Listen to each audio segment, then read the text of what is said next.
जालना कृषी उत्पन्न बाजार समितीचा किती हा निष्काळजीपणा। शौचालयाचे सांडपाणी मोकळ्या प्लॉटमध्ये आठवडा उलटूनही प्रशासनाचा मूकबधीर कारभार।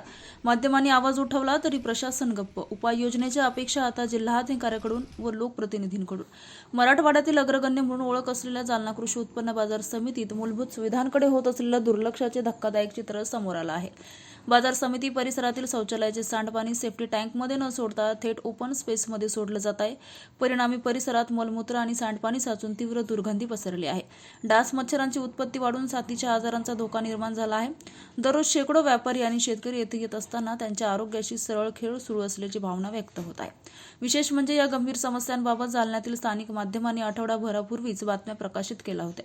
मात्र एक आठवडा उलटूनही बाजार समिती प्रशासनाने कोणतीही ठोस उपाययोजना केलेली नाही।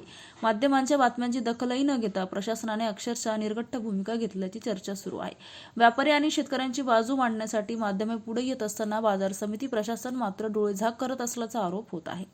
सांडपाण्याचा प्रश्न कायम असतानाही त्यावर कोणतीही कारवाई न होणे हे गंभीर दुर्लक्ष मानलं जात आहे।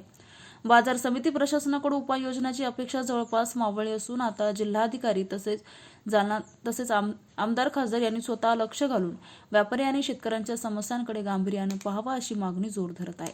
मराठवाड्यातील मोठी बाजारपेठ म्हणून ओळख असलेल्या या ठिकाणी मूलभूत सुविधांचा अभाव अधिकाऱ्यांना शोभणारा नसल्याची टीका होत आहे। शौचालयाच्या सांडपाण्याची योग्य विल्हेवाट लावावी अशी संतप्त प्रतिक्रिया उमटत आहे।